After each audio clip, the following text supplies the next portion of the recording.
Para se të fillojmë këtë histori të jashtëzakonshme, dua që ju të dini se kjo është një histori e vërtet që do t'ju prek thellë zemrën. Ndërsa e dëgjoni, mendoni për familjet tuaja, për prindrit tuaj dhe për sakrificën që bëjnë emigrantët çdo ditë larg Dheut. Në fund të kësaj historie, ju lutem dani me ne në komente, a do të vepronit njësoj si Adriani? A e keni përjetuar ndonjëherë mirësinë e huaj në tokë të huaj? Komentet tuaja janë shumë të rëndësishme për ne. Dhe tani, le të fillojmë. Nata ishte e ftohtë atë mbrëmje, kur Adriani qëndronte në balkonin e shtëpisë së vjetër në fshatin e tij të vogël në jug të Shqipërisë. Yjet shkëlqenin sigur të çmuar në qiellin e errët dhe era e lehtë sillte aromën e fushave të lagështa. Por Adriani nuk po vështronte yjet me admirim. Ai po përpiqej të mbledh guximin për atë që do të bënte nesër në mëngjes. Nën, thirri zëri i butë nga brenda shtëpisë. A do të hash darkë? Adriani u kthye dhe pa nënën e tij duke qëndruar në prag të derës së balkonit. Fytyrën e saj e zbukuronin rrudhat e jetës. Çdo vijë tregonte një histori. Çdo hije nën sytë e saj fliste për net të pafundme në pritje për fëmijët që kishin ikur për punë, për të ardhura më të mira, për një jetë më të mirë. Nuk kam urinën, ju përgjigj Adriani duke u përpjekur të fshehë trishtimin në zërin e tij. Nëna hyri në balkon dhe ul pranë tij. Ajo e njihte birin e saj më mirë se askush tjetër. Ajo e dinte që diçka e rënd po e mundonte. Biri im, tha ajo me zot të butë. Jeta është e vështirë këtu, e di. Babai yt dhe unë po plakemi. Toka nuk jep më aq sa më parë. Vëllai yt punon ditë e natë, por të ardhurat janë të pakta. Ti duhet të shkosh. Ti duhet të kërkosh një të ardhme më të mirë. Por si mund t'ju lë ju? Thirrri Adriani duke kthyer kokën drejt nënës. Si mund të iki kur ju keni nevojë për mua, kur babai nuk mund të ecë më si më parë, kur ti ke filluar të harrosh gjërat? Nëna buzëqeshi me një buzëqeshje të hidhur. Jemi të vjetër, Adriani, por nuk jemi vetëm. Vëllai yt është këtu. Ai do të kujdeset për ne, dhe ti do të na ndihmosh nga larg, do të na dërgosh para, do të bësh atë që unë dhe babai yt nuk mundëm të bëjmë kurrë. Do të kesh një jetë dinjitare. Adriani ngriti kokën dhe shikoi natën.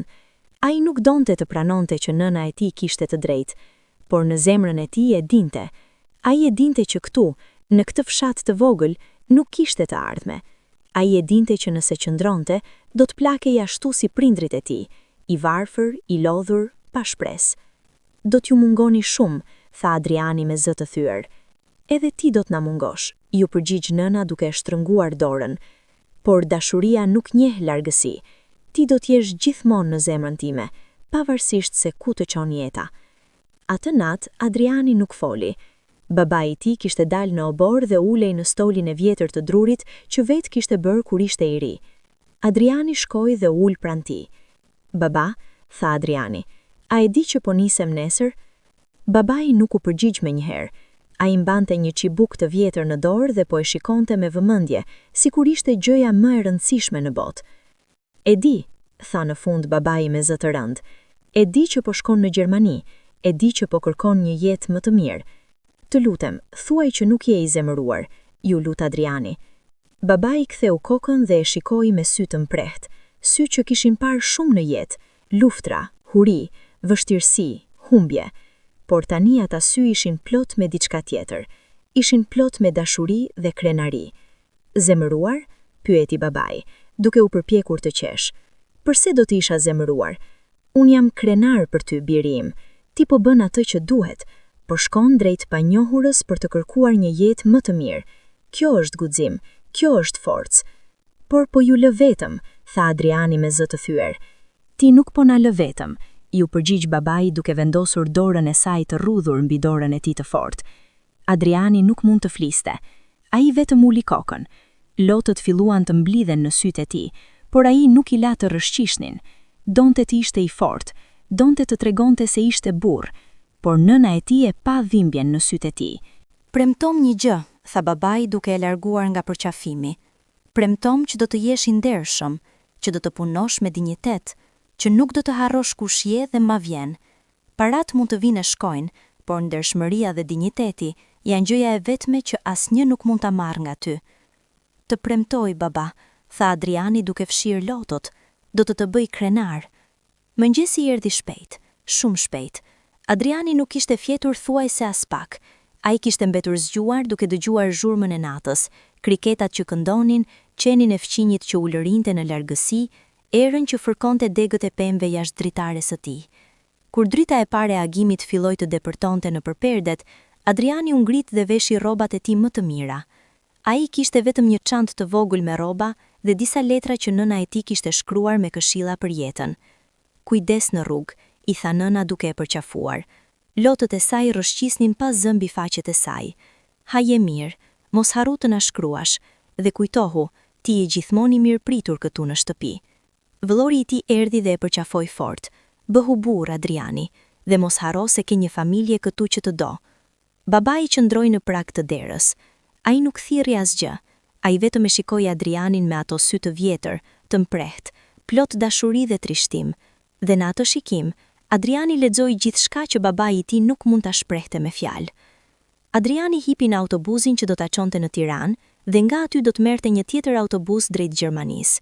Ndërsa autobusi u largua nga fshati, Adriani shikoi nga dritarja dhe pa figurën e nënës duke i bërë me dorë. Edhe nga larg, ai mund të shihte lotët në fytyrën e saj. Udhëtimi ishte i gjatë dhe i lodhshëm.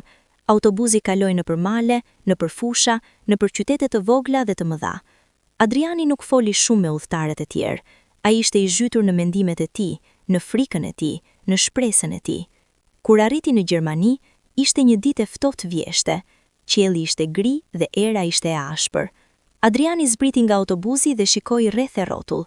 Gjithçka ishte e huaj, gjuha, njerëzit, arkitektura, edhe era e qytetit ishte ndryshe. Ai kishte një adresë të shkruar në një copë letre, adresën e një shoku të tij nga fshati që kishte ardhur në Gjermani disa vite më parë, por kur arriti në atë adresë, gjeti vetëm një ndërtesë të vjetër të boshatisur. Shoku i tij ishte zhvendosur dhe askush nuk e dinte ku. Adriani qëndroi në rrugë duke mbajtur çantën e tij të vogël dhe ndjer një trishtim të thellë që depërtonte në kockat e tij. Ai ishte vetëm në një vend të huaj, pa njohur askënd, pa pasur vend ku të shkonte. Nata po binte, drita e diellit po zbehtej dhe hija po mbulonte qytetin. Adriani filloi të ecte pa një drejtim të qartë. Ai kalonte pranë dyqaneve të ndriçuara, pranë restoranteve ku njerëzit hanin dhe qeshnin, pranë parqeve ku fëmijët luanin. "Ç'kërkon ti këtu?" pyeti një zë në gjermanisht. Adriani u kthye dhe pa një burr të moshuar me mjekër të bardhë që po e shikonte me dyshim. Nuk flas gjermanisht, tha Adriani në anglisht të thyer. Burri shpyri supet dhe vazhdoi të ecte. Adriani ndjeu një ndjenjë të thellë të vetmisë, që nuk e kishte përjetuar kurrë më parë. Ai ishte mësuar të ishte i rrethuar nga familja, nga miqt, nga fqinjët që të përshëndesin në rrugë, por këtu ai ishte askush. Ai gjeti një park të vogël dhe ul në një stol të ftohtë. Ai hapi çantën dhe nxori një copë bukë që nëna e tij kishte përgatitur para se të largonte. Buka ishte tashmë e thatë, por për Adrianin ishte gjëja më e ëmbël që kishte ngrënë në tjere. Çdo kafshat e kujtonte shtëpinë. Atë natë Adriani fjeti në park të mbuluar me xhaketën e tij. Ishte e ftohtë dhe e vështirë. Ai dëgjonte zhurmën e qytetit, makinat që kalonin, njerëzit që kalonin duke folur në gjuhë që ai nuk e kuptonte, zhurmën e largët të trenave. Në mëngjes Adriani u zgjua i ngritur dhe i uritur. Ai kishte vetëm pak para që i kishte dhënë vëllai i tij para se të largohej. Ai shkoi në një dyqan dhe bleu një kafe dhe një gëzof. "Sa kushton?" pyeti Adriani duke u drejtuar shitëses, në anglisht. Shitësja, një grua e re me flokë të kuq, buzëqeshi dhe i tha çmimin në gjermanisht. Adriani nuk e kuptoi, por ai e pa çmimin në ekranin e regjistratorit. Ai dha parat dhe doli jashtë. Ditët e para në Gjermani ishin një ëndër me keqe. Adriani kërkonte punë kudo, në ndërtimore, në fabrika, në restorante, por kudo që shkonte, përgjigja ishte e njëjtë. "A flisni gjermanisht?" pyetën ata. "Jo", përgjigjej Adriani. "Atëherë na vjen keq." Pas një jave, paratë e Adrianit ishin mbaruar pothuajse plotësisht. Ai kishte gjetur një strehim të përkohshëm në një qendër për emigrant, por nuk mund të qëndronte atje përgjithmonë. Ai duhej të gjente punë. Ai duhej të gjente një mënyrë për të mbijetuar. Një mbrëmje, ndërsa po ecte nëpër rrugët e qytetit, Adriani takoi një burr që fliste shqip. Ishte një takim i çuditshëm. Të dy po prisnin autobusin në të njëjtin stacion, kur Adriani dëgjoi burrin duke folur në telefon në gjuhën e vet. "Ti je shqiptar?" pyeti Adriani me entuziazëm. Burri e shikoi me dyshim në fillim, por pastaj buzëqeshi. "Po, jam. Emri im është Arben, edhe ti?" "Adriani", tha ai duke shtrënguar dorën e Arbenit. "Sapo kam ardhur në Gjermani, por po më duket shumë e vështirë këtu." Arbeni u ul në stolin e autobusit dhe i bëri shenjë Adrianit të ulej pranë tij. "E di si ndihesh, edhe unë kalova të njëjtat gjëra kur erdha këtu për herë të parë. Por mos u dorëzo, ka mundësi këtu nëse je i durueshëm dhe i gatshëm të punosh fort." "Po ti çfarë pune bën?" pyeti Adriani. "Punoj në ndërtimtari", tha Arbeni. "Është punë e rëndë, por paguhet mirë. Në fakt, kompania ku punoj është duke kërkuar njerëz të rinj. A ke përvojë në ndërtim?" Sytë e Adrianit u ndezën me shpresë. "Po, kam punuar në ndërtim në Shqipëri. Di të punoj me duar. Jam i fortë dhe i gatshëm të bëj çfarëdo pune." Arbeni buzëqeshi. "Mirë, do t'i them shefit tim, por duhet të dish që puna është e rëndë. Do të fillosh herët në mëngjes dhe do të punosh deri në mbrëmje. Por nëse je serioz, mund të fitosh mjaftueshëm për të dërguar para në shtëpi." Adriani nuk mund ta besonte fatet e tij. Pas ditësh vetmie dhe dëshpërim, më në fund po shihte një dritë në fund të tunelit. "Kur mund të filloj?" pyeti me padurim. "Eja nesër në mëngjes në këtë adresë", tha Arbeni duke i dhënë një kartë. "Shko në orën 7. Pyet për Herr Müller. Ai është shefi. Do t'i them që je miku im dhe që je punëtor i mirë." Atë natë, Adriani foli për herë të parë me familjen e tij, nëpërmjet telefonit. Ai shkoi në një qendër interneti dhe thirri numrin e shtëpisë. "Nën?" tha ai kur dëgjoi zërin e njohur. "Adriani, biri im, si je?" thirrte nëna duke qarë nga gëzimi. "A je mirë apo ha sa duhet?" "Jam mirë, nën", tha Adriani duke u përpiqur të tingëllonte i fortë. Ai nuk donte që nëna e tij të shqetësohej. "Sapo gjeta punë, do të filloj nesër." "Faleminderit Zotit", thirri nëna. "Babai yt është këtu, dëshiron të flas me ty." Zëri i babait erdhi nga ana tjetër e linjës, i ashpër por i mbushur me dashuri. "Adriani, a je duke ngrënë mirë?" "Po, baba, mos u shqetëso për mua." "Dua që të dish që ne mendojmë për ty çdo ditë. Vëllai yt po kujdeset mirë për ne, po ti kujdesu për veten, dhe kujtohu, je i ndershëm dhe punëtor." "Do ta mbaj mend, baba." Kur mbaroi telefonata, Adriani ndjeu një peshë të rëndë mbi zemrën e tij. Ai mungonin prindrit e tij më shumë se çfarë i kishte imagjinuar, por ai e dinte që nuk kishte zgjedhje. Ai duhet të ishte i fortë, ai duhej të vazhdonte. Mëngjesi erdhi më shpejt se sa Adriani kishte shpresuar. Ai u zgjua në orën 5 dhe u përgatit me kujdes. Ai veshi rrobat më të forta që kishte dhe shkoi në adresën që Arbeni i kishte dhënë. Kantieri ishte i madh dhe i zhurmshëm. Punëtor të shumt po lëviznin nëpër vend duke mbajtur mjete, drasa dhe materiale ndërtimore. Adriani ndjeu një kombinim frike dhe entuziazmi. "Ti je Adriani?" pyeti një burr i gjatë me flok gri. Ai fliste shqip, por Arbeni ishte pranë për të përkthyer. "Jam", tha Adriani duke shtrënguar dorën e Arbenit. "Sapo kam ardhur në Gjermani, por po më duket shumë e vështirë këtu." "Unë është Herr Müller", tha burri. "Arbeni më tha që ti ke përvojë në ndërtim. Të vërtetën të them, kam nevojë për njerëz të mirë, por puna këtu është e rëndë. Nëse nuk je i gatshëm të punosh, mos humb kohën time." "Unë jam i gatshëm", tha Adriani me vendosmëri. "Do të punoj sa të duhet." Herr Mülleri e shikoi për një vovend, duke e vlerësuar. Pastaj i buzëqeshi. "Mirë, fillojmë. Arbeni do të tregojë çfarë të bësh." Puna ishte vërtet e rëndë. Adriani mbante cimento, mbushte karroca, ndihmonte të vendoseshin tulla. Duart e tij u mbushen me fllucka dhe shpina e tij dhemte, por ai nuk u ankua. Ai punoi me një përkushtim që bëri që edhe punëtorët e tjerë ta vërenin. "Ky djalë është i fortë", tha një nga punëtorët gjerman ndërsa shikonin Adrianin duke ngritur një sak të rëndë cimentoje. "Shqiptarët janë punëtorë të mirë", tha Arbeni me krenari. "Ata din vlerën e punës." Në fund të ditës, Herr Müller erdhi tek Adriani. "Ke bërë punë të mirë sot", tha ai duke u buzëqeshur. "Nëse vazhdon kështu do të kesh një vend këtu për aq kohë sa të duash."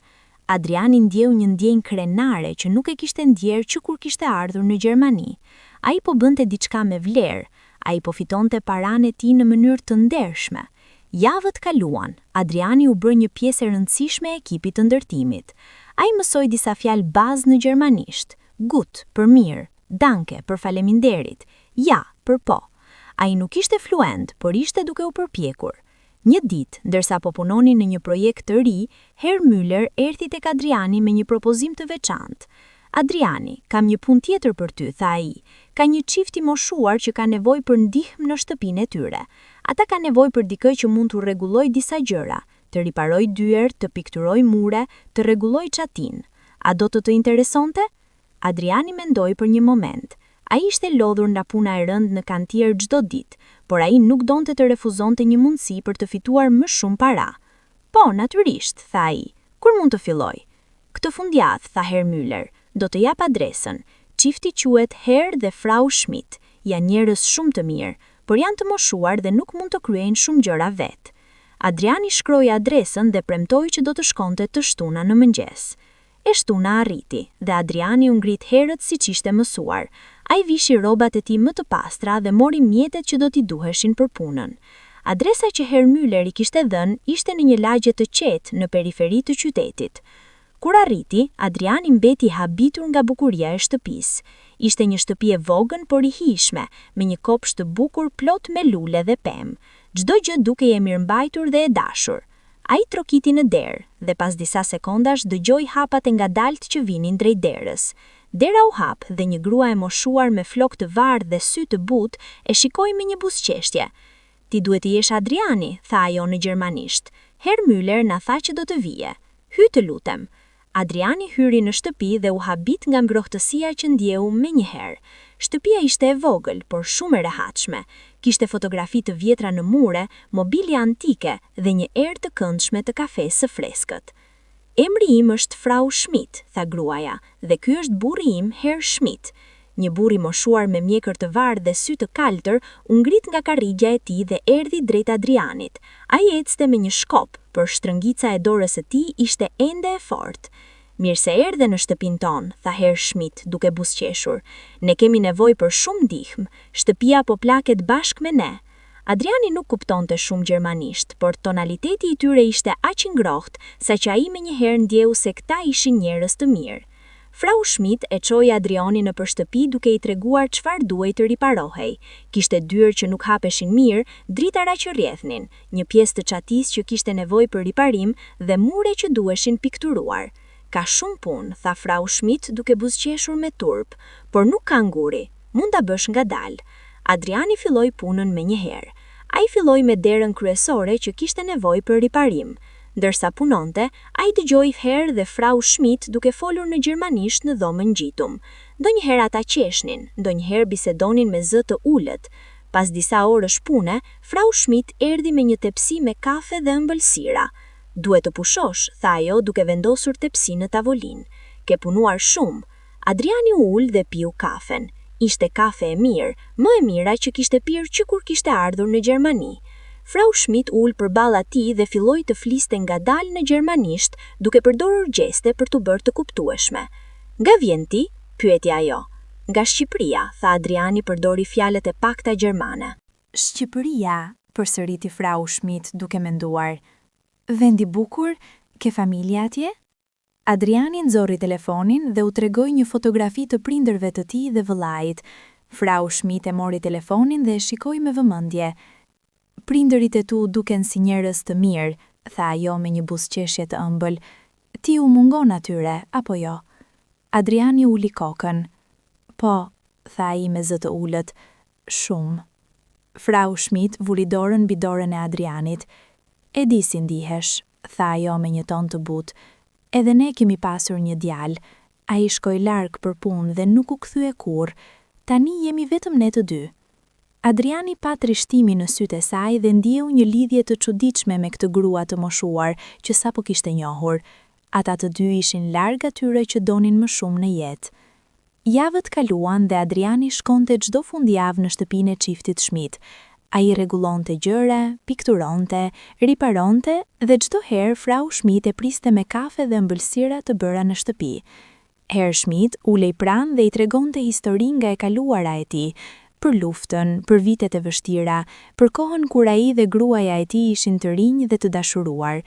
Adriani nuk kuptonte çdo fjalë, por ai kuptonte ndjenjat. Ai shihte dashuri në sytë e tyre kur flisnin për njëri tjetrin. Ai shihte dhimbjen kur përmendnin djalin e tyre që kishte vdekur në një aksident makine para shumë vitesh.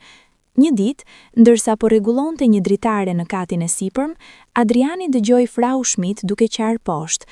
Ai zbriti shpejt dhe e gjeti të ulur në kuzhinë me kokën në duar. Frau Schmidt, çfarë ndodhi? Pyeti Adriani me shqetësim. Ajo e shikoi me sy të kuq nga të qarit. Sot është ditëlindja e djalit ton, tha ajo me zë të thyer. Ai do të ishte 40 vjeç sot, por ai nuk është më këtu. Adriani nuk e dinte çfarë të thoshte. Ai ul pranë saj dhe thjesht qëndroi atje, duke qenë prezent. Ndonjëherë prania ishte më e rëndësishme se fjalët. Herr Schmidt filloi në kuzhinë dhe pa gruan e tij duke qarë. Ai shkoi tek ajo dhe e përqafoi. Ne duhet të jemi të fortë, dashuria ime, tha ai me zë të butë. Ai do të donte që ne të jemi të lumtur. Adriani ndjeu një dhimbje të thellë në zemrën e tij. Ai mendoi për prindërit e tij në Shqipëri. Ai mendoi se si do të ishte për ta nëse diçka I ndodhte atij këtu, larg nga shtëpia. Më falni që ju shqetësova, tha Frau Schmidt duke fshirë lotët. Ti nuk ke nevojë të shohësh një grua të vjetër duke qarë. Jo, ju lutem, tha Adriani duke kapur dorën e saj. Familja është gjëja më e rëndësishme. Unë kuptoj dhimbjen vuaj. Ai nxori telefonin dhe u tregoi një fotografi tjetër, një fotografi të tij me prindërit e tij nga disa vite më parë, kur gjithçka ishte më e thjeshtë, kur ata ishin të gjithë bashk. Këta janë prindërit e mi, tha ai. Ata janë të vjetër tani, dhe unë jam larg. Çdo ditë mendoj për ta dhe ndihem fajtor që nuk jam atje për të kujdesur për ta. Frau Schmidt e shikoi fotografinë me vëmendje. Ti je një djalë I mirë, tha ajo. Ata janë me fat që të kanë ty. Nga ajo ditë, diçka ndryshoi. Adriani nuk ishte më thjesht një punëtor që vinte për të rregulluar gjëra në shtëpi. Ai u bë një mik, një prezencë ngrohtë në jetën e çiftit të moshuar. Herr Schmidt filloi ta priste me entuziazëm çdo fundjavë. Ai kishte përgatitur pyetje për Shqipërinë, për kulturën, për historinë.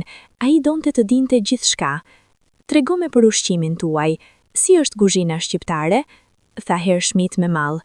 Adriani buzëqeshi dhe filloi të përshkronte pjata të ndryshme, byrekun, tavën, fergesin, baklavën. Ai tregonte për festat familjare kur të gjithë mblidheshin rreth tavolinës dhe hanin, qeshnin, këndonin. Duket e mrekullueshme, tha Herr Schmidt me mall. Ne gjithashtu kishim festa të tilla kur djali on ishte I gjallë. Shtëpia ishte gjithmonë e mbushur me të qeshura. Frau Schmidt propozoi diçka që befasoi Adrianin. Përse nuk vjen të hëngrësh darkë këtë të shtunën? Pyeti ajo. Jo për të punuar, por çdo për të qenë bashk. Adriani nuk e dinte si të përgjigjej. Ai nuk ishte mësuar me këtë lloj mirësie, por diçka në zemrën e tij I tha të pranonte. Do të vi, tha ai duke buzëqeshur. Faleminderit. Të shtunën, Adriani shkoi në shtëpinë e çiftit Schmidt me një shishe vere që kishte bler me paratë e para që kishte kursyer. Kur Frau Schmidt hapi derën, ajo buzëqeshi gjër. Ti erdhe, tha ajo me gëzim. Hyni, hyni, darka është gati pothuajse. Tavolina ishte e shtruar bukur me pëlhura të bardha dhe lule në mes. Frau Schmidt kishte përgatitur një darkë të mrekullueshme. Mish pule me patate dhe perime, buke freskët dhe një ëmbëlsirë për desert. Gjatë darkës, ata folën për gjithçka. Herr Schmidt tregoi histori nga koha e luftës, për si kishte takuar Frau Schmidt në një fest pas luftës, për si kishin ndërtuar jetën e tyre bashk nga asgjë. Ne kemi qenë të varfër, tha Herr Schmidt, por kemi qenë të lumtur, sepse kishim njëri tjetrin. Adriani tregoi për jetën e tij në Shqipëri, për fshatin e tij, për prindrit e tij që punonin tokën nga mëngjesi deri në mbrëmje. Ai tregoi për vëllain e tij që kishte mbetur për të kujdesur për prindrit e moshuar. Ti je duke bërë një sakrificë të madhe, tha Frau Schmidt, por kjo sakrificë nuk është e kotë. Ti po I ndihmon familjen tënde. Kjo është gjëja më fisnike që një person mund të bëjë. Pas darkës, Herr Schmidt e ftoi Adrianin në dhomën e tij të studimit. Ishte një dhomë e vogël e mbushur me libra dhe fotografi të vjetra. "Dua të tregoj diçka", tha Herr Schmidt, duke hapur një album fotografish. Ai e kaloi faqe pas faqeje, duke treguar fotografi nga e kaluara. Fotografi nga martesa e tyre, nga lindja e djalit të tyre, nga ditëlindjet, nga festat. "Ky ishte djali ynë, Klaus", tha Herr Schmidt duke treguar një fotografi të një djali të ri me flokë të zinj dhe sy të ndritshëm. Ai ishte plot jetë, plot ëndra. Ai donte të bëhej inxhinier. Ai donte të ndërtonte ura që do të lidhnin njerëzit. Adriani shikoi fotografinë me vëmendje. "Ai duket si një djalë i mirë", tha ai. "Ishte më i miri", tha Herr Schmidt me zë të thyer. "Dhe kur ai vdiq, një pjesë e nesh vdiq me të." Ai u kthye dhe shikoi Adrianin me sy të lagësht. "Por tani, kur vjen ti, ne ndjejmë se ka një dritë të re në shtëpinë tonë. Ti na kujton atë, jo sepse i ngjason në pamje, por sepse ke të njëjtën zemër të mirë." Adriani ndjeu një ny në fyt. Ai nuk e dinte që kishte një ndikim aq të madh në jetën e tyre. "Ju jeni si prindrit e mi të dytë", tha Adriani me sinqeritet. "Kur jam me ju, nuk ndihem më i vetmuar." Dimri erdhi me borë të trashë dhe të ftohta të ashpra. Adriani vazhdonte të punonte në kantier gjatë javës, por fundjavët i kalonte te çifti Schmidt. Ai nuk shkonte më vetëm për të rregulluar gjëra. Ai shkonte sepse i mungonin. Ai shkonte sepse ata i donin dhe ai i donte ata. Një të diel, kur Adriani shkoi në shtëpinë e tyre, ai e gjeti Herr Schmidt në shtrat. Ai kishte rënë i sëmur. "Nuk është asgjë serioze", tha Frau Schmidt duke u përpjekur të tingëllonte e qetë. "Vetëm një të ftohur, por në moshën tonë edhe një të ftohur mund të jetë e rrezikshme." Adriani ndjeu një shqetësim të thellë. "A ka nevojë për doktor?" pyeti ai. "Doktori erdhi dje. Tha që ka nevojë për pushim dhe ilaçe, por ai nuk do të qëndrojë në shtrat. Ai dëshiron të ngrihet dhe të lëviz." Adriani hyri në dhomën e gjumit dhe e gjeti Herr Schmidt të shtrirë me një batanile të trash. "Adriani, djali im", tha Herr Schmidt me zë të vobët. "Ti erdhe." "Natyrisht që erdha", duke ulur në një karrige pranë shtratit. "Si ndihesh?" "I vjetër dhe i lodhur", tha Herr Schmidt duke qeshur lehtë. "Por do të mbijetoj. Unë kam mbijetuar luftën. Mund të mbijetoj një të ftohur." Ata biseduan për një kohë të gjatë. Herr Schmidt i tregoi më shumë histori nga e kaluara, histori që Adriani nuk i kishte dëgjuar më parë. Ai tregoi për kohën kur ishte i ri dhe kishte udhëtuar nëpër Europë, për ëndrat që kishte pasur, për zhgënjimet që kishte përjetuar. "Jeta nuk është siç e imagjinon kur je i ri. Ka momente gëzimi dhe momente dhimbjeje, por gjëja më e rëndësishme është të kesh njerëz që të duan dhe ti dosh ata. Ju dhe Frau Schmidt keni qenë të lumtur së bashku", tha Adriani. "Po, kemi qenë", tha Herr Schmidt duke buzëqeshur. "Ajo është dashuria e jetës sime dhe çdo ditë falenderoj Zotin që më dha atë." Adriani kaloi të gjithë ditën atje. Ai ndihmoi Frau Schmidt me punët e shtëpisë, bëri pazar për ilaçet e Herr Schmidt dhe gatua darkë për ta. Frau Schmidt e shikonte me admirim. "Ti je një engjël", tha ajo. "Zoti të dërgoi te ne në kohën e duhur." Herr Schmidt u përmirësua ngadalë gjatë javëve të ardhshme, por Adriani vazhdoi të shkonte çdo fundjavë. Ai donte të sigurohej që ata ishin mirë. Ai donte të ishte atje për ta. Një ditë, ndërsa po hanin drekë së bashku, Frau Schmidt pyeti Adrianin për planet e tij për të ardhmen. "Çfarë dëshiron të bësh me jetën tënde?" pyeti ajo. Adriani mendoi për një moment. "Dua të bëj mjaftueshëm para që të mund t'i sjell prindrit e mi këtu", tha ai, "ose të kthehem në Shqipëri dhe të hap një biznes tim. Dua që ata të kenë një jetë më të mirë." "Ata tashmë kanë një jetë të mirë", tha Herr Schmidt, "sepse ka një djalë si ti." Adriani buzëqeshi, por në zemër ndjeu një pikë faji. Ai i shkruante dhe i telefononte prindrit e tij rregullisht, por nuk ishte e njëjta gjë me të qenë atje me ta. "Ndonjëherë ndihem fajtor", rrëfeu Adriani. "Ndërsa unë jam këtu duke u kujdesur për ju, vëllai im është atje duke u kujdesur për prindrit tanë. Ndoshta duhej të kisha qëndruar."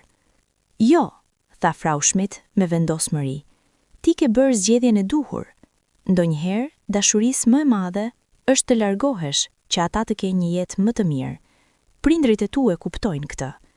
Herr Schmidt shtoi.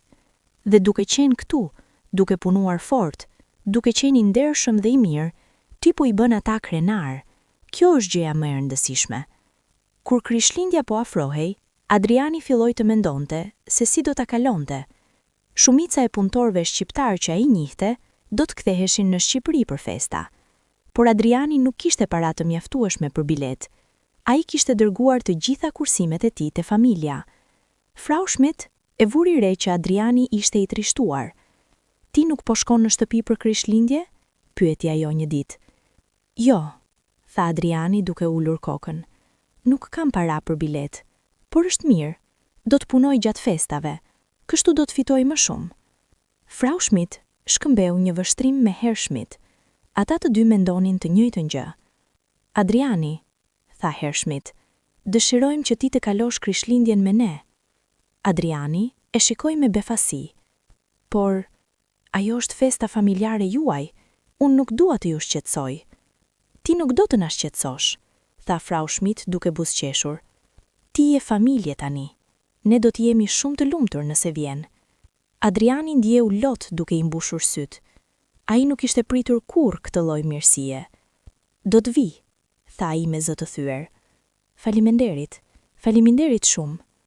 Në mbrëmjen e Krishtlindjes, Adriani shkoi në shtëpinë e çiftit Schmidt, me një dhuratë të vogël që kishte bler, një set fotografish të Shqipërisë që ai kishte gjetur në një dykan.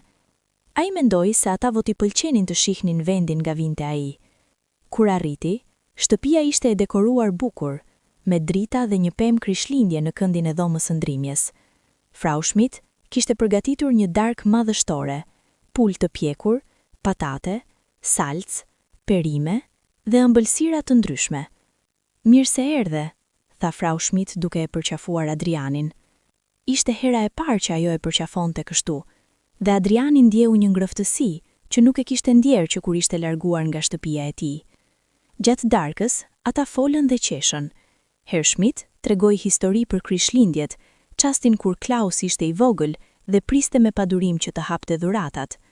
Ai gjithmonë përpiqej të gjente dhuratën më të madhe, dhe gjithmonë ishte i zhgënjur kur zbulonte se dhurata më e madhe ishte vetëm një set rrobash nga gjyshja e tij. Pas darkës, ata ulën në rreth pemës dhe filluan të hapnin dhuratat. Adriani u befasua kur Frau Schmidt i dha atij një paketë të mbështjellur bukur. Por, unë nuk prisja asgjë, tha Adriani.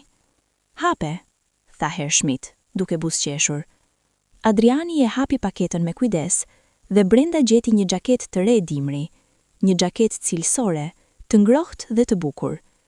E vum re që xhaketa jote e vjetër është e grizur. Dimri këtu është i ftohtë, duhet të jesh i ngrohtë. Adriani nuk mund të fliste. Ishte aq i prekur sa që fjalët nuk i vinin. Ai e voshi xhaketën dhe ajo i shkonte perfekt. Faleminderit, arriti të thotë më në fund. Kjo është dhurata më e bukur që ka marrë ndonjëherë. Tani ti, tha Herr Schmidt, a ke diçka për ne? Adriani u dha paketën e tij. Kur ata e hapën dhe pan fotografitë e Shqipërisë, sytë e tyre u ndritën. Është e mrekullueshme, tha Frau Schmidt duke shikuar fotografitë një nga një. Shih këto male, shih këto plazhe. Shqipëria është vërtet e bukur. Një ditë, tha Herr Schmidt, dua të vizitoj vendin tënd. Dua të shoh nga vjen një djala që mirë si ti. Atë natë, ndërsa Adriani po largohej për të kthyer në apartamentin e tij të vogël, Frau Schmidt e ndaloi në prag të derës. Adriani, tha ajo duke e kapur dorën, ne duam që të dish se ti nuk je më vetëm këtu. Ti ke një familje, ne jemi familja jote. Adriani e përqafoi atë fort. Ju jeni familja më e mirë që mund të kisha kërkuar, tha ai. Viti i ri erdhi me shpresa të reja. Adriani kishte punuar fort dhe kishte arritur të kursente një shumë të mirë parash. Ai i dërgoi një pjesë të madhe familjes së tij në Shqipëri dhe mbajti një pjesë për veten. Në telefon, nëna e tij qante nga gëzimi. Biri im, ti po na ndihmon aq shumë, tha ajo. Ne riparuam çatinë e shtëpisë me paratë që dërgove dhe blejm ushqim më të mirë. Babai yt është më i shëndetshëm se më parë.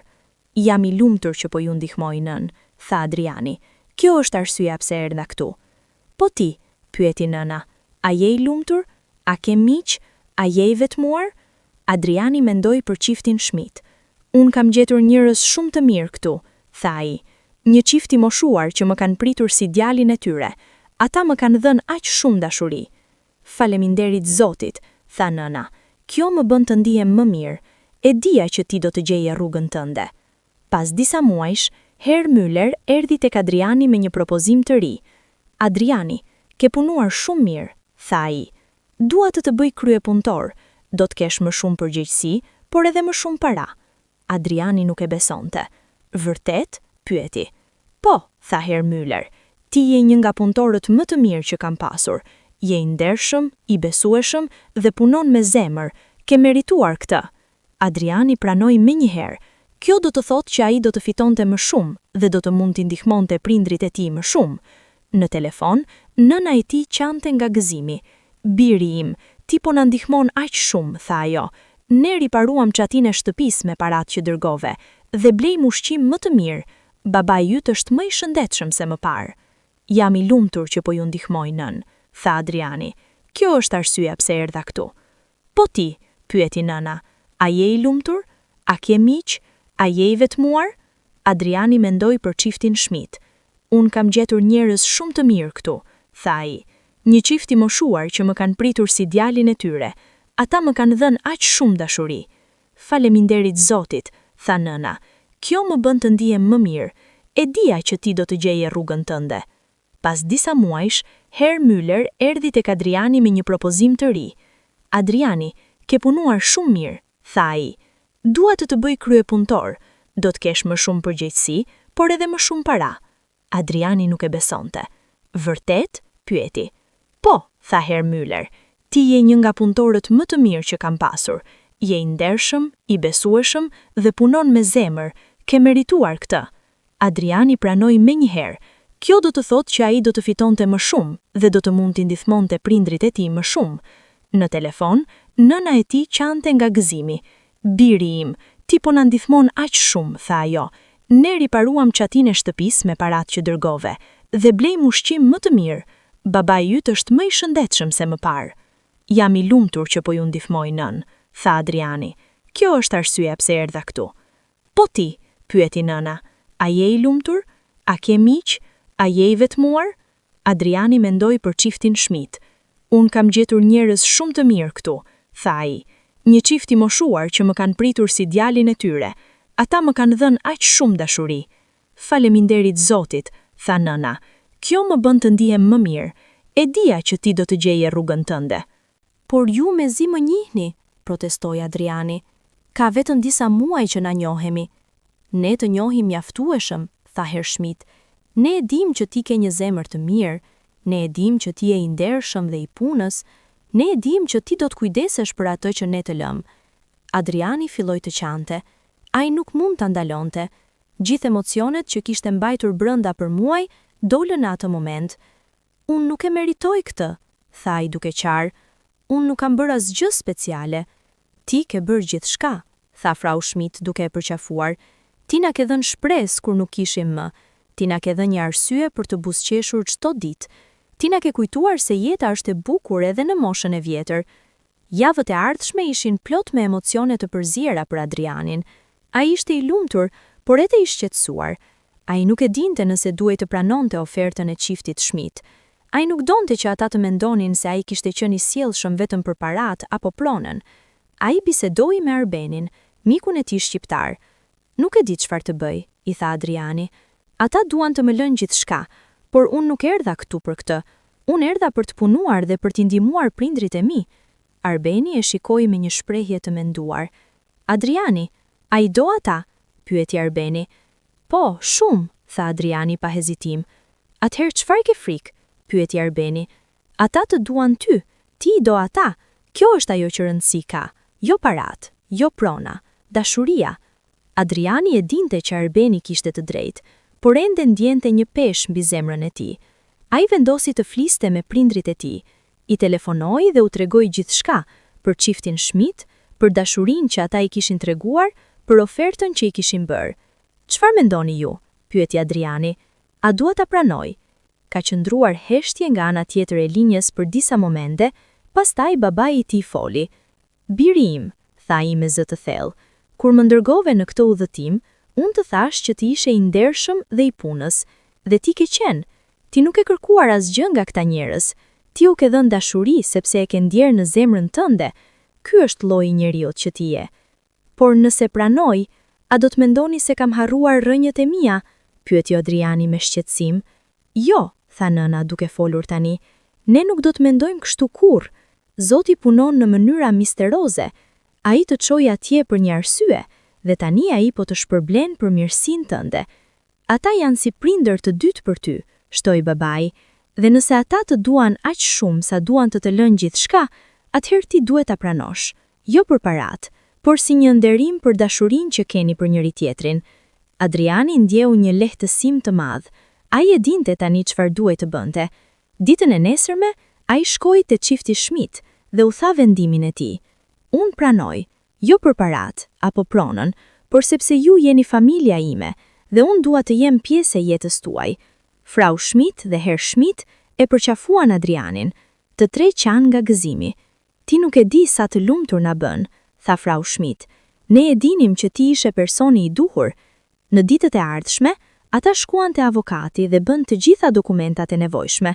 Adriani do të ishte trashëgimtari i tyre legal, por më e rëndësishmja, ai do të ishte pjesë e familjes së tyre.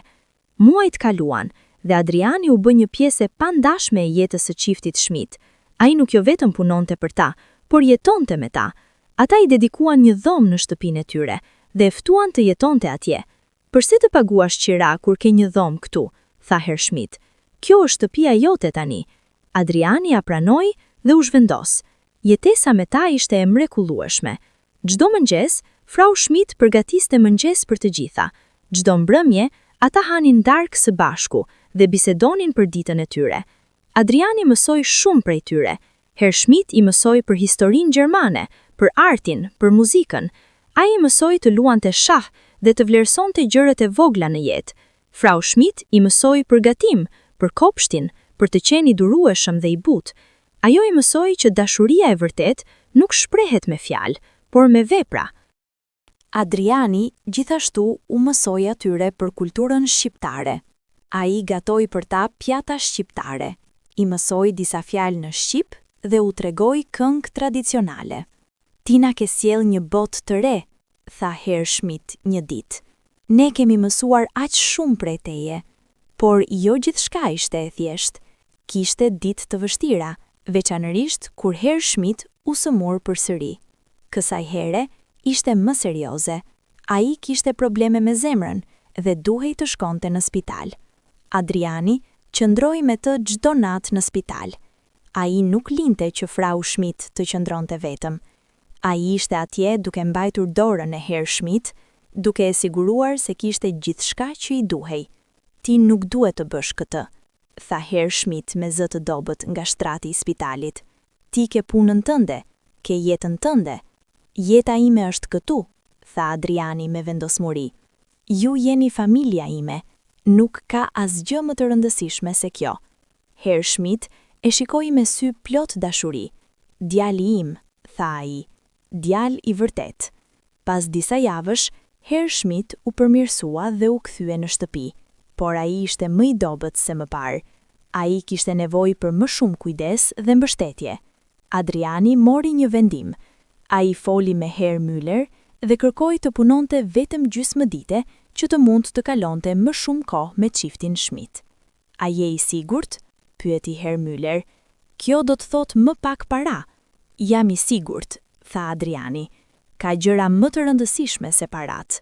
Herr Müller e shikoi me admirim. Ti je një njeri i rrallë, Adriani, tha ai. Bota ka nevojë për më shumë njerëz si ty. Me këtë orar të ri, Adriani kalonte mëngjeset në punë dhe pasditet me çiftin Schmidt.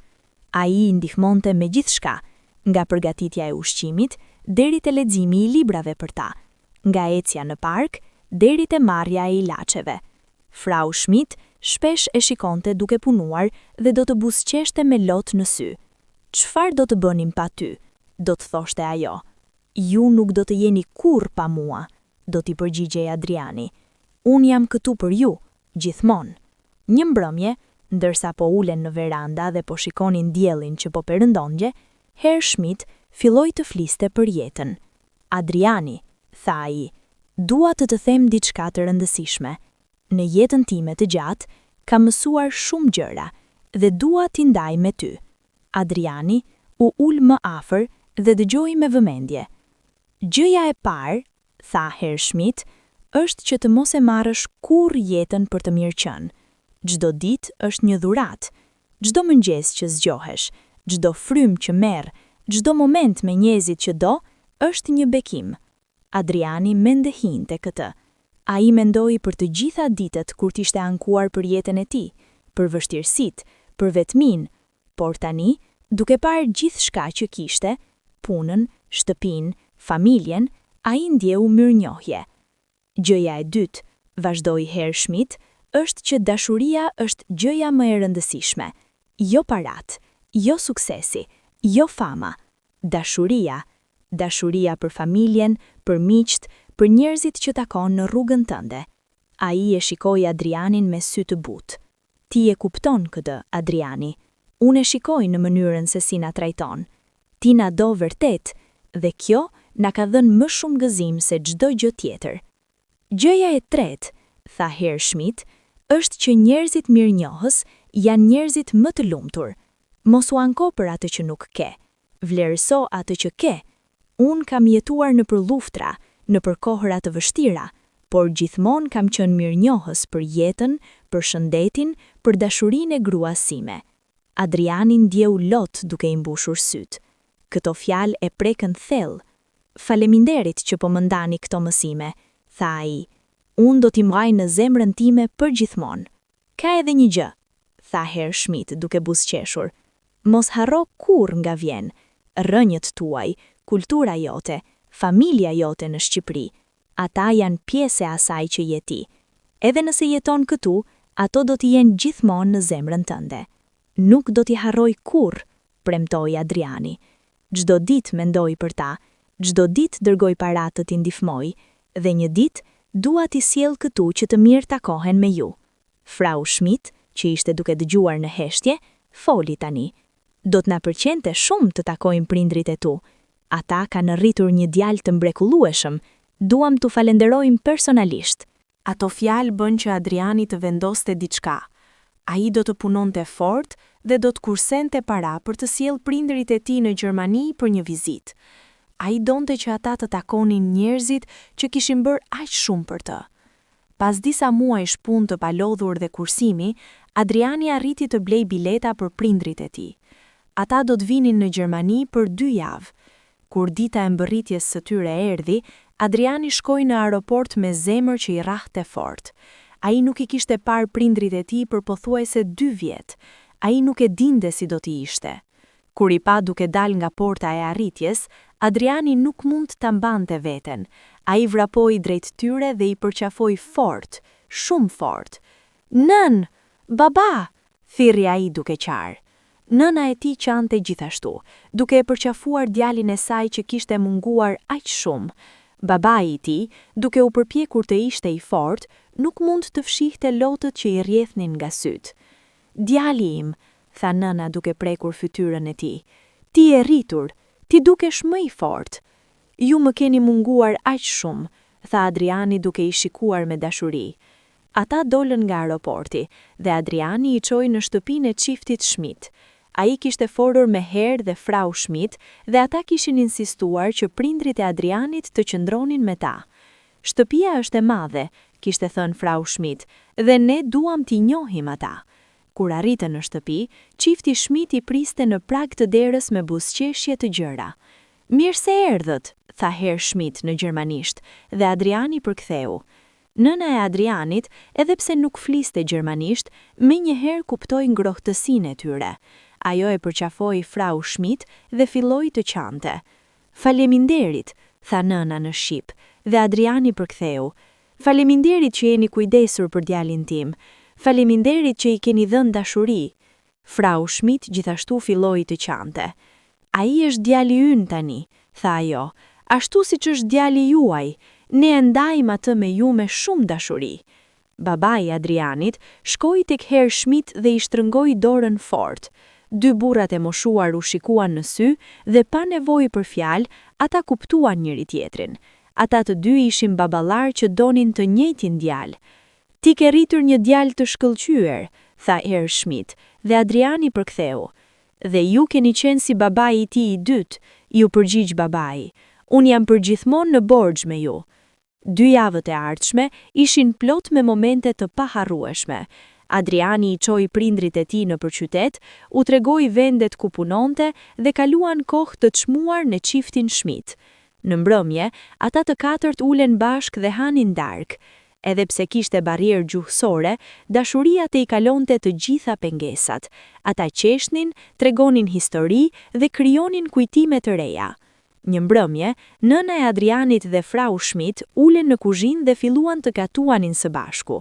Edhe pa folur të njëjtën gjuhë, ato komunikonin me gjeste dhe buzëqeshje.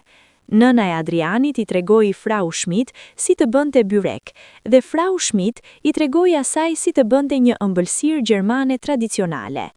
"Shih", tha frau Schmidt, ndërsa Adriani shikonte. "Ne jemi të gjithë njerëz. Gjuha është e ndryshme, por zemra është e njëjtë." Babai i Adrianit dhe Herr Schmidt kaluan shumë kohë duke biseduar. Adriani përkthente çdo gjë. Ata flisnin për jetën, për kohët e vështira që kishin kaluar, për ëndrat që kishin pasur. "Unë isha fermer i varfër, por gjithmonë kam dashur të kem një jetë dinjita. Tani duke parë djalin tim këtu, duke parë se si jeta ka, ndihem i lumtur. Djali juaj është mderi yt. Ai ka të gjitha cilësitë e një burri të mirë: ndershmëri, punë, dashuri. Këto janë gjërat që një baba i mirë i mëson fëmijës së tij." Një ditë, ndërsa po shënisnin në park, nëna e Adrianit foli me të me zemër të hapur. "Djali im", tha ajo, "unë shoh se sa shumë të duan ata, dhe unë shoh se sa shumë ti i do ata." "Po nën", tha Adriani duke e përqafuar, "ata janë si ju dhe baba, ata më kanë dhënë dashurinë që më ka minguar aq shumë larg jush." Nëna ndaloi dhe e shikoi me sy plot lot. "Dua që të dish se unë dhe babai yt jemi shumë krenar për ty. Ti nuk na ke harruar, ti na ndihmon, por gjithashtu ke zgjedhur një familje të re këtu, dhe kjo është e bukur." "Unë nuk do t'ju harroj", tha Adriani duke e përqafuar. "Ju jeni gjithçka për mua." "E dim", tha nëna duke buzëqeshur nëpër lot, "por tani ke një zemër mjaftueshëm të madhe për të dashur 2 familje, dhe kjo të bën edhe më special." Kur erdhi koha që prindërit e Adrianit të ktheheshin në Shqipëri, lamtumira ishte e vështirë për të gjithë. Në aeroport, të katërt qanen dhe u përqafuan. "Ktheuni seriozisht", tha frau Schmidt duke përqafuar nënën e Adrianit. "Ju jeni gjithmonë të mirëpritur në shtëpinë tonë." "Faleminderit për gjithçka", tha babai i Adrianit duke shtrënguar dorën e Herr Schmidt për herë të fundit. "Ju na keni dhënë paqen e mendjes duke ditur se djali ynë është në duar të mira." Pasi prindrit e tij u larguan, Adriani ndjeu një përzierje emocionesh. Ishte i lumtur që i kishte parë, por i trishtuar që ishin larguar përsëri. Megjithatë, ai ndjeu diçka tjetër gjithashtu, një ndjenjë plotësie. 2 familjet e tij ishin takuar, ata ishin dashur njëri tjetrin, edhe tani ai e dinte që ai kishte një shtëpi të vërtetë në të 2 vendet. Vitet kaluan dhe Adriani vazhdoi të jetonte me çiftin Schmidt. Ai punonte, kujdesej për ta dhe ndërtoi një jetë të re në Gjermani. Por gjithmonë mbante lidhjen me Shqipërinë. Ai vizitonte prindrit e tij çdo vit dhe ata her pas here vinin për të vizituar. Por koha nuk ndalet për askënd. Herr dhe frau Schmidt po plakeshin. Shëndeti i tyre po përkeqësohej ngadalë. Herr Schmidt tani përdorte një karrige me rrota për të lëvizur dhe frau Schmidt kishte filluar të humbaste kujtesën. Adriani kishte lënë punën e tij me kohë të plotë për të kujdesur për ta plotësisht. Ai ishte atje çdo ditë, çdo orë. Ai u ushqente, i lante, u jepte ilaçet, lexonte për ta dhe thjesht ishte atje. "Ti nuk duhet të sakrifikosh jetën tënde për ne", tha Herr Schmidt me zë të dobët. "Nuk është sakrificë", ju përgjigj Adriani. "Është dashuri. Ju keni bërë aq shumë për mua. Tani është radha ime të bëj për ju." Një mbrëmje dimri, ndërsa Bora binte jashtë dhe zjarri në oxhak krekiste but, Herr Schmidt e thirrri Adrianin në dhomën e tij të studimit. "Adriani, uluni", tha ai duke ngritur dorën. "Ka diçka që dua të bisedoj me ty." Adriani u ul dhe vuri re se Herr Schmidt ishte duke mbajtur disa dokumente. "Këto janë dokumentet ligjore", tha Herr Schmidt. Gjithçka është vendosur, shtëpia, parat në bank, gjithçka. Çdo gjë është në emrin tënd tani. Adriani ndjeu një ny në fyt. Herr Schmidt, jo, lërma të mbaroj, tha burri moshuar, duke ngritur dorën. Unë e di që ti nuk e ke bërë këtë për para. Unë e di që ti na ke dashur sinqerisht, dhe për këtë arsye, ti e meriton më shumë se kushdo tjetër. Ai e shikoi Adrianin me sytë e lodhur por plot dashuri. Ti na ke dhënë vitet më të bukura të jetës sonë të vjetër. Ti na ke dhënë gëzim kur menduam se nuk do të kishim më. Ti je djali që gjithmonë kemi dashur. Adriani nuk mund të fliste. Ai vetëm zuri dorën e Herr Schmidt dhe e mbajti fort. Premto më diçka, tha Herr Schmidt. Premto më që kur ne të mos jemi më, ti do të jetosh një jetë të lumtur, që do të krijosh një familje, që do të ndash dashurinë që ne të kemi dhënë me të tjerët. Të premtoj, tha Adriani dhe zë të thyer. Por ju ende jeni këtu, dhe do të jeni për shumë vite të tjera. Herr Schmidt buzëqeshi trishtuar. Të gjithë e dim se koha është e shkurtër, por çfarë ka rëndësi është se si e kaluam, dhe ne e kemi kaluar bukur. Fal teje. Atë mbrëmje dimri, ndërsa Bora binde jashtë dhe zjarri në oxhak krekiste but, Herr Schmidt e thirrri Adrianin në dhomën e tij të studimit. Pranver erdhi me lule dhe dritësiell. Frau Schmidt dukej më e fuqishme këto ditë. Ajo buzëqeshte më shpesh dhe kujtonin më mirë. Adriani ishte i lumtur ta shihte kështu. Një mëngjes dimri, ajo e zgjoi Adrianin herët. Eja, tha ajo, dua të shohim lindjen e diellit së bashku. Ata dolën në kopësht dhe ulën në një stol të vjetër. Dielli po ngrihej ngadalë, duke ngjyrosur qiellin me ngjyra roz dhe portokalli. Është e bukur, tha Adriani. Po, por asgjë nuk është aq e bukur sa dashuria që kam përjetuar me jetën time. Dashuria e burrit tim, dashuria e djalit ton Klaus, dhe tani dashuria jote. Ai e shikoi Adrianin me sy plot emocion. Dua që të dish se ti më ke bërë jetën e plot. Kur Klaus ndiq, mendova se nuk do të kisha më arsye për të buzëqeshur, por ti erdhe dhe më tregove se jeta ka ende bukuri. Frau Schmidt, përse po flisni kështu? Pyeti Adriani me shqetësim. Sepse dua që ti të dish, tha ajo thjesht. Dua që ti të dish se sa të falenderit jam, se sa krenar jam që të kam njohur. Ato fjalë mbetën me Adrianin gjithë ditën. Kishte diçka në tonin e saj që shqetësonte. Atë mbrëmje, gjatë darkës, Frau Schmidt ishte veçanërisht e lumtur. Ajo qeshi, tregoi histori dhe buzëqeshi gjithë kohën. Ishte sikur ajo po përpiqej të thithte çdo moment. Pas darkës, ajo përqafoi Adrianin fort. Djali im i dashur, tha ajo. Mos harro kurrë se sa të dua. Edhe unë ju dua, Frau Schmidt, tha Adriani. Atë natë, Frau Schmidt vdiq paqësisht në gjumë. Zemra e saj thjesht ndaloi së rrahuri. Doktori tha se kishte qenë pa dhimbje, sikur ajo thjesht kishte vendosur se ishte koha. Adriani dhe Herr Schmidt ishin të shkatruar. Dy burrat mbajtën njëri tjetrin dhe qanë. Ata kishin humbur dikë që ishte aq e rëndësishme për ta të dy. Funerali ishte i vogël por i bukur. Fqinjet erdhën, disa miq të vjetër dhe punëtorët nga kompania Herr Müller. Të gjithë flisnin për se sa e mirë dhe e dashur kishte qenë Frau Schmidt. Adriani mbajti një fjalim të shkurtër. Frau Schmidt nuk ishte vetëm një mik për mua, tha ai me zë të thyer. Ajo ishte nëna ime e dytë. Ajo më dha dashuri kur isha i vetmuar. Ajo më dha një shtëpi kur nuk kisha asnjë. Dhe ajo më mësoi se dashuria e vërtet nuk njeh kufi apo gjuhë. Unë do ta mbaj në zemrën time përgjithmonë. Pas ceremonisë, Adriani dhe Herr Schmidt u kthye në shtëpinë bosh. Heshtja ishte e rëndë. Frau Schmidt gjithmonë kishte mbushur shtëpinë me jetë, me të qeshura, me dashuri. Tani ishte vetëm heshtje. Si do ta bëjmë? Pyeti Herr Schmidt me zë të thyer. Së bashku, tha Adriani duke e përqafuar. Ne do ta bëjmë së bashku. Muajt e ardhshëm ishin të vështirë. Herr Schmidt humbi shumë nga energjia e tij. Ai nuk donte më të dalë nga shtrati, nuk donte të hajë, nuk donte të bëj asgjë. Ai thjesht kishte humbur dëshirën për të jetuar pa gruan e tij. Adriani ishte atje çdo ditë, duke u përpjekur ta mbante në këmbë. Ai gatuante pjatat e preferuara, i lexonte librat e tij të preferuar, i tregonte histori, për asgjë nuk dukej se ndihmonte. Më mungon shumë, do të thoshte Herr Schmidt çdo ditë. Nuk e di si t'jetoj pa të. E di, do t'i përgjigjej Adriani. Por ajo do të donte që ju të ishe i fortë. Ajo do të donte që ju t'jetonit. Por Herr Schmidt po zbehej. Çdo ditë që kalonte, ai bëhej më i dobët, më i largët. Një natë, Adriani u zgjua nga një ndjenjë keqe. Ai shkoi në dhomën e Herr Schmidt dhe e gjeti duke shikuar nga dritarja drejt qiellit të yjetit.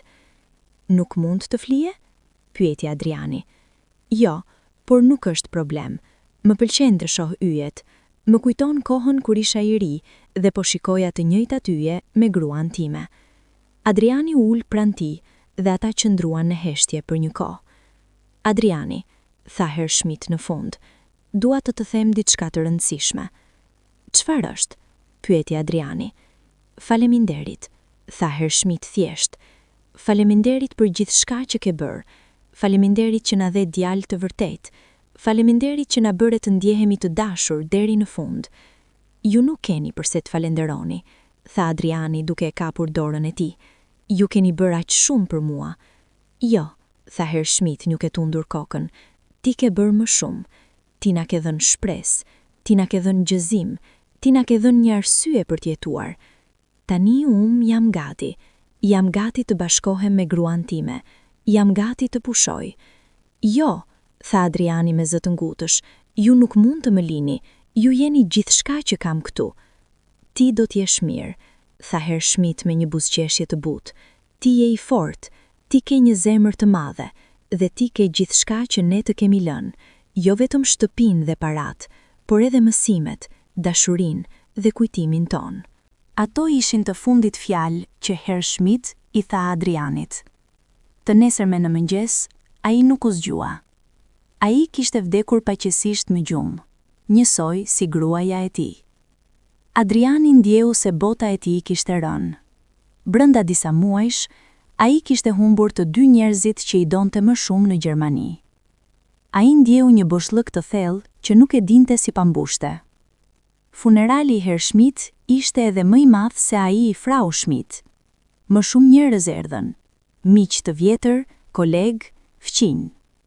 Të gjithë flisnin për se sa i mirë kishte qenë Herr Schmidt, për se sa të dashur kishin qenë ai dhe gruaja e tij. Avokati i çiftit Schmidt erdhi te Adriani pas ceremonisë. Adriani, tha ai, kam dokumentet e fundit. Siç e dini, çdo gjë është lënë juve. Shtëpia, parat, investimet, gjithçka. Ju jeni trashëgimtari i vetëm. Adriani nuk ndjeu gëzim për këtë. Ai nuk ndjeu asgjë përveç trishtimit. Parat dhe prona nuk do të kthenin dot dy njerëzit që ai kishte dashur. Ka edhe një letër, tha avokati duke i dhënë një zarf. Herr Schmidt e shkroi këtë për ju para se të vdiste. Adriani mori zarfin me duar që dridhnin. Ai e hapi dhe filloi të lexonte. Adriani i dashur, nëse po lexon këtë, do të thotë se unë dhe gruaja ime nuk jemi më këtu, por mos u trishto shumë për ne. Ne jetuam një jetë të plotë, të lumtur, dhe në fund të saj, ne gjetëm ty. Ti erdhe në jetën tonë kur ne kishim më së shumti nevojë. Ti na dhe shpresë kur mendonim se nuk kishte më. Ti na dhe dashuri kur ndjeheshim të vetmuar. Dhe për këtë, ne do të jemi përgjithmonë mirënjohës. Tani të gjitha që kemi është jotja, por mos e shiko këtë si një barr apo si një fat të pazakont. Shikoje si një përgjegjësi. Ne të japim këtë jo vetëm sepse të duam, por sepse dim që ti do ta përdorësh me mençuri dhe zemërgjerësi. Krijoni një familje, Adriani. Gjej dikë që ta duash ashtu siç unë e desha gruan time. Ki fëmijë dhe mësoji ata të njëjtat vlera që prindrit e tu dhe ne të kemi mësuar ty. Ndershmëri, punë, dashuri, respekt. Mos na harroni, por mos jeto në të kaluarën. Jeto jetën tënde plotësisht. Qesh, do, ndëro dhe krijo kujtime të rinj. Dhe më e rëndësishmja, vazhdoi përcjell dashurinë. Sikur se ne të dham dashuri ty, ti e dhën të tjerëve. Kjo është trashëgimia më e mirë që mund të lësh. Jo parat, jo prona, por dashuria dhe mirësia që përhap në botë. Ne do të jemi gjithmonë me ty, në zemrën tënde. Çdo herë që bën një vepër të mirë, çdo herë që ndihmon dikë, çdo herë që tregon dashuri, ne do të jemi atje. Me dashuri të pafundme, Herr dhe Frau Schmidt. PS. Ne e dinim që ti do të ishe trashëgimtari ynë i përsosur. Në fund, dashuria gjithmonë gjen rrugën e saj. Adriani mbajti letrën dhe qau. Ai qau për humbjen, por edhe për dashurinë. Ai qau për trishtimin, por edhe për mirënjohjen. Ai qau sepse kishte qenë aq me fat që i kishte njohur ata. Javët kaluan dhe Adriani filloi të mësonte të jetonte me humbjen. Ai qëndroi në shtëpinë e çiftit Schmidt, tani shtëpia e tij. Çdo gjë i kujtonte ata. Fotografia në mur, karrigja e preferuar e Herr Schmidt në karrig, receta të shkruara me dorën e Frau Schmidt në kuzhinë. Por ai nuk u largua. Ai qëndroi sepse ndjeu se kjo ishte ajo që ata do të donin. Ai qëndroi sepse kjo tani ishte shtëpia e tij, e mbushur me kujtimet e tyre. Ai telefonoi prindrit e tij dhe u tregoi gjithçka. Djali im, tha nëna duke qarë, na vjen keq për humbjen tënde. E dim se sa shumë i doni ata. Po, anjeu, por jam gjithashtu mirënjohës. Ata më dhanë aq shumë, tani duhet të sigurohem që t'i bëj krenar. Ti tashmë i ke bërë krenar, tani duhet të jetosh jetën tënde. Adriani filloi të mendonte për të ardhmen. Ai kishte tani mjete financiare, ai kishte një shtëpi, ai kishte mundësi, por çfarë donte ai vërtet? Ai mendoi për fjalët në letër, krijoni një familje, përhapni dashuri, jetoni plotësisht. Ai e dinte se kjo ishte ajo që duhej të bënte. Ai filloi duke vizituar prindrit e tij në Shqipëri më shpesh. Ai e kuptoi tani se jeta ishte e shkurtër dhe çdo moment me ata që do, ishte i çmuar. Ai gjithashtu filloi të përfshihej më shumë në komunitetin shqiptar në Gjermani. Ai ndihmonte imigrantë të rinj që sapo kishin ardhur, duke u dhënë këshilla, duke u dhënë kurse, duke u ofruar miqësi. Ai gjithashtu filloi të investonte në biznese të vogla shqiptare, duke u ndihmuar atyre të rriteshin dhe të kishin sukses. Ai ndjeu se kjo ishte ajo që të tjerët do të donin ta bëni. Kjo ishte mënyra e tij të vazhdonte të përcillte dashurinë. Tani suksesi ishte joni, jo vetëm i Adrianit. Ai ndjeu shumë kënaqësi duke shikuar se si njerëzit filluan të shpraheshin, se si të buashin më fort, se si të dridheshin më lirë. Kjo ishte ndikimi që donte të kishte në botë. Kjo ishte ajo që ata do të donin të shihnin. Gjetur punë, duke qenë aty për ta ashtu si Arbeni dhe çifti Schmidt kishin qenë për to. Përse po bën gjithë këtë? Pyeti një nga emigrantët e rinj një ditë. Sepse dikush e bëri për mua, tha Adriani thjesht, dhe tani është radha ime të ktheja të mirësi. Ai gjithashtu filloi të vizitonte qendrat e të moshuarve, duke kaluar kohë me njerëz të vetmuar që nuk kishin familje. Ai u lexonte, u tregonte histori, thjesht dëgjonte kur ata donin të flisnin. Ti je një djalë i mirë, do t'i thonin ata. Unë jam vetëm duke kthyer dashurinë që më është dhënë, do të përgjigjej Adriani. Një ditë, ndërsa po punonte në një projekt bamirësie për emigrantër, Adriani takoi një vajzë të re shqiptare të quajtur Elira.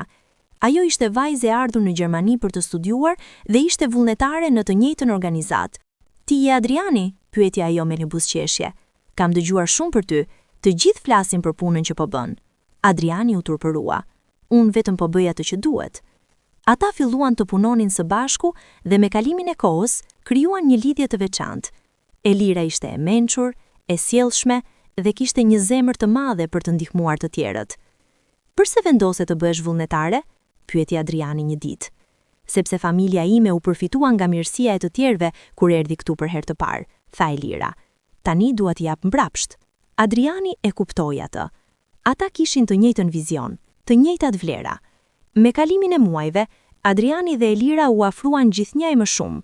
Ata kalonin kohë së bashku, flisnin për gjithçka dhe zbuluan se kishin shumë gjëra të përbashkëta. Një ditë, Adriani e futi Elirën në shtëpinë që kishte qenë e çiftit Schmidt. "Kjo është e bukur," tha Elira duke vështruar fotografinë në mur. "Kush janë këta njerëz?" "Ata janë Herr dhe Frau Schmidt," tha Adriani. "Ata ishin si prindrit e mi të dytë. Ata më dhanë gjithçka, këtë shtëpi, dashuri, një jetë të re." Ai I tregoi Elirës të gjithë historinë, për si kishte arritur në Gjermani, për vështirësitë, për takimin me çiftin Schmidt, për dashurinë që ata I kishin dhënë. "Ajo është histori e mrekullueshme," tha Elira me lot në sy. "Ti je një person I jashtëzakonshëm, Adriani." "Jo," tha Adriani. "Unë jam thjesht dikush që ka pasur fat të takoj njerëz të jashtëzakonshëm." Ata vazhduan të dalin së bashku dhe dashuria e tyre u rrit. Adriani e dinte që Elira ishte ajo që kishte pritur. Ajo ishte e mirë, e dashur dhe e kuptonte atë plotësisht. Një vit më vonë, Adriani e futi Elirën në shtëpinë që kishte qenë e çiftit Schmidt. "Kjo është e bukur," tha Elira duke vështruar fotografinë në mur. "Kush janë këta njerëz?" "Ata janë Herr dhe Frau Schmidt," tha Adriani. "Ata ishin si prindrit e mi të dytë. Ata më dhanë gjithçka, këtë shtëpi, dashuri, një jetë të re." Ai I tregoi Elirës të gjithë historinë, për si kishte arritur në Gjermani, për vështirësitë, për takimin me çiftin Schmidt, për dashurinë që ata I kishin dhënë. "Ajo është histori e mrekullueshme," tha Elira me lot në sy. "Ti je një person I jashtëzakonshëm, Adriani." "Jo," tha Adriani. "Unë jam thjesht dikush që ka pasur fat të takoj njerëz të jashtëzakonshëm." Ata vazhduan të dalin së bashku dhe dashuria e tyre u rrit. Adriani e dinte që Elira ishte ajo që kishte pritur. Ajo ishte e mirë, e dashur dhe e kuptonte atë plotësisht. Një vit më vonë, Adriani e futi Elirën në shtëpinë që kishte qenë e çiftit Schmidt. "Kjo është e bukur," tha Elira duke vështruar fotografinë në mur. "Kush janë këta njerëz?" Fëmijët e Adrianit u rritën duke mësuar të njëjtat vlera që ai kishte mësuar: ndershmëri, punë, dashuri për të tjerët. Ata ishin të sjellshëm, të mirë dhe gjithmonë të gatshëm për të ndihmuar. Adriani gjithashtu mbajti lidhje të forta me Shqipërinë. Ai vizitonte prindrit e tij rregullisht, derisa ata vdiqën në moshë të thellë, të lumtur dhe krenar për djalin që kishin rritur. Vëllai I tij dhe ai mbetën të afërt dhe fëmijët e tyre u rritën duke njohur njëri tjetrin. Adriani përdori pasurinë që çifti Schmidt I kishte lënë për të bërë gjëra të mira. Ai hapi një qendër për emigrant që ofronte ndihmë, trajnim gjuhësor dhe mbështetje për ata që sapo kishin ardhur në Gjermani. "Qendra quhet Schmidt Shtëpia e Shpresës," shpjegoi ai ditën e hapjes, "në nder të dy njerëzve që më dhanë shpresë kur nuk kisha asnjë." Ai gjithashtu krijoi një fond stipendish për studentë shqiptar që donin të studionin në Gjermani. "Arsimi është çelësi I së ardhmes," do të thoshte ai. "Herr Schmidt më mësoi këtë. Tani dua që të rinjt tanë të kenë mundësinë që unë nuk kisha." Njerëzit në komunitete respektonin Adrianin. Ai ishte një shembull I asaj që një person mund të arrijë me punë, ndershmëri dhe një zemër të mirë. "Si e bëre këtë?" e pyesnin shpesh. "Unë nuk e bëra vetëm," do t'u përgjigjej ai. "Unë kisha njerëz që më ndihmuan në rrugë dhe tani unë po ndihmoj të tjerët. Kjo është mënyra se si funksionon jeta. Ne ngrihemi duke ndihmuar njëri tjetrin." Kur Adriani mbushi 60 vjeç, ai organizoi një ngjarje të veçantë. Ai ftoi të gjithë njerëzit që ai kishte ndihmuar gjatë viteve, emigrantë që tani kishin ndërtuar jetë të suksesshme, studentë që kishin mbaruar studimet, familje që ai kishte mbështetur. "Përse po bën këtë?" pyeti Elira. "Sepse dua t'u them faleminderit," tha Adriani. "Ata mendojnë se unë I kam ndihmuar ata, por në realitet ata më kanë ndihmuar mua. Ata më kanë dhënë arsye dhe qëllim." Gjatë ngjarjes, Adriani mbajti një fjalim. "Miq të dashur," filloi ai. "Kur erdha në këtë vend për herë të parë, unë isha një djalë I ri, I friksuar dhe I vetmuar.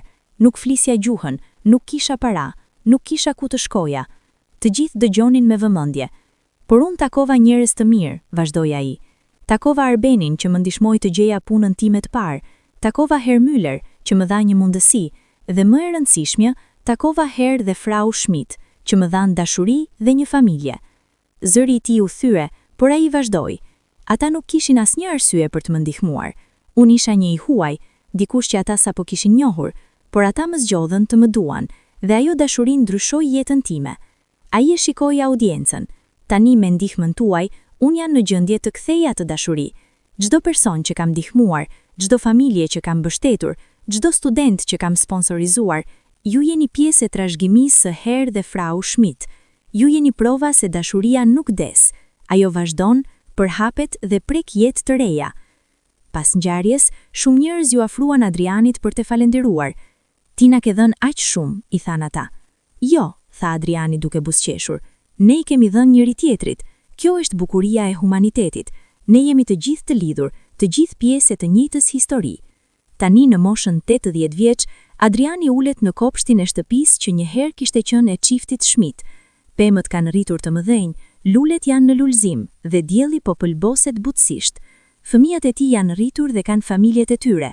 Nipët e mbesat e tij vijnë shpesh për ta vizituar, mbushur shtëpinë me të qeshura dhe jetë, pikërisht siç do të donin Herr dhe Frau Schmidt. Elira del nga shtëpia me 2 gota çaj dhe ulet pranë tij. Në çfarë po mendon? Pyeti Elira.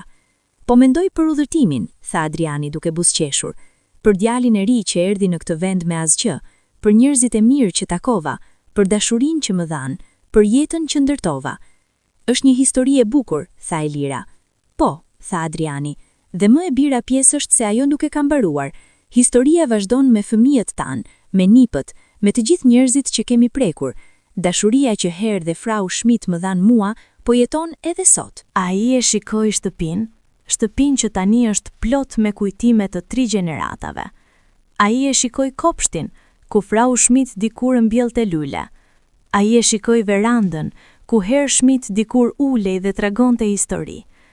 Ata ende janë këtu, tha ai but. Në çdo vepër të mirë që bëjmë, në çdo person që ndihmojmë, në çdo moment dashurie që ndajmë me botën. Elira e kap dorën e tij.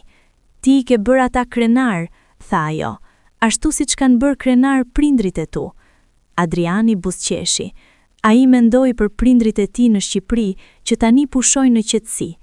Ai mendoi për vëllain e tij që kishte qëndruar dhe u ishte kujdesur për ta. Ai mendoi për të gjithë njerëzit që kishin ndikuar në jetën e tij. Jeta është rreth lidhjeve, tha Adriani, rreth njerëzve që takojmë dhe dashurisë që ndajmë. Unë kam qenë I bekuar të kem pasur aq shumë dashuri në jetën time.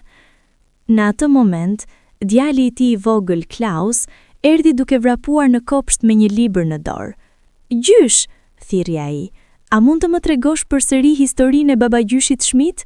Ajo për atë herë kur ti e ndihmore për herë të parë? Adriani buzëqeshi gjerë. Natyrisht, djali im, eja këtu. Klaus u ul një gjunjët e tij dhe Adriani filloi të tregonte historinë që kishte treguar mijëra herë, por që nuk e lodhte kurrë. Ka shumë kohë më parë, filloi ai, kur unë isha një djalë I ri që sapo kishte ardhur në këtë vend, ndërsa ai tregonte, Elira e shikonte me dashuri. Ajo e dinte se kjo histori do të transmetohej brez pas brezi. Ajo do të bëhej pjesë e trashëgimisë së familjes së tyre. Shumë vite më vonë, pas vdekjes së Adrianit në moshë shumë të thellë, familja e tij mbajti një ceremoni përkujtimore.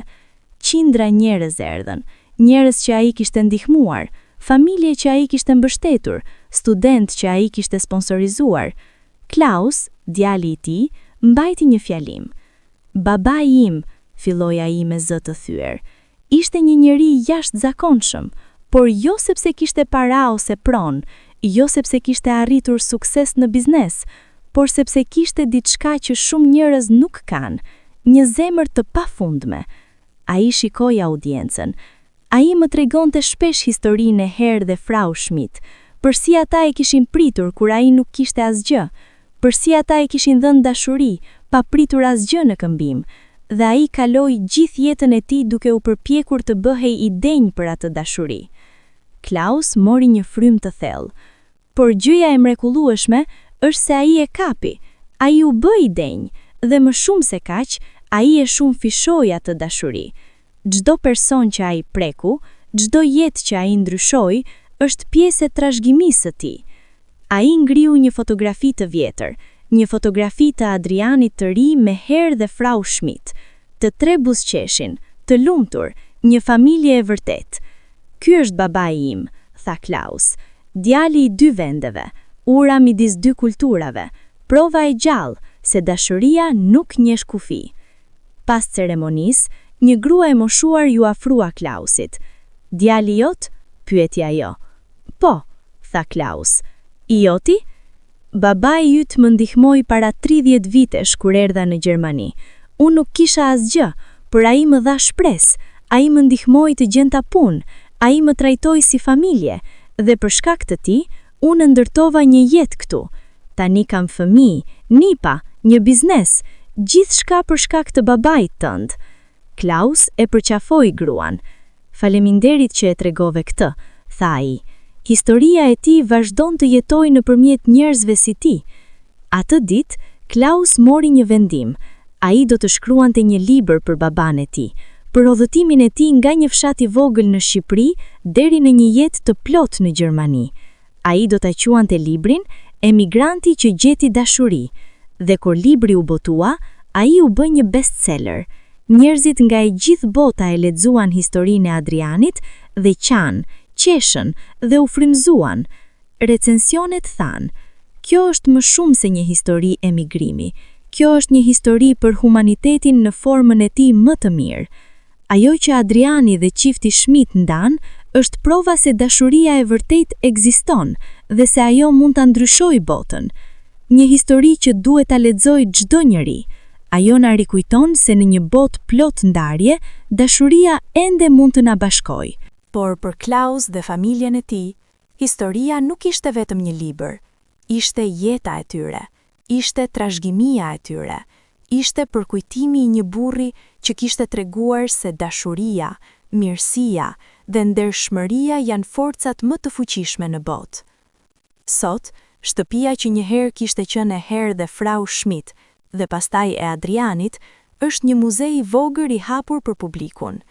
Njerëzit vinë për të parë fotografitë, për të dëgjuar historinë dhe për të frymëzuar. Në hyrje ka një plak me këto fjalë: "Në këtë shtëpi, një emigrant i ri shqiptar gjeti më shumë se strehim. Ai gjeti dashuri, familje dhe një jetë të re. Dhe në këmbim, ai u dha botës një mësim të përjetshëm. Dashuria nuk njeh kufi, gjuhë apo kulturë. Dashuria është gjuha universale që na bashkon të gjithë." Dhe nën këtë, një tjetër frazë: "Kushtuar kujtimit të Herr dhe Frau Schmidt dhe Adrianit, një familje që u krijua jo nga gjaku, por nga dashuria." Çdo ditë, qindra njerëz vizitojnë muzeun, ata dëgjojnë historinë, ata shikin fotografitë dhe ata largohen me lot në sy dhe shpresë në zemër. Sepse historia e Adrianit nuk është vetëm historia e tij, është historia e çdo emigranti që kërkon një jetë më të mirë. Është historia e çdo personi që ka dhënë dashuri pa pritur asgjë në këmbim. Është historia e humanitetit në formën e tij më të bukur. Dhe kjo histori, si dashuria që e frymëzoi atë, nuk do të vdes kurrë.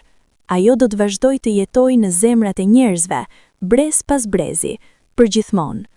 Miq të dashur, kjo ishte historia e Adrianit, një histori e vërtetë e dashurisë, sakrificës dhe shpresës.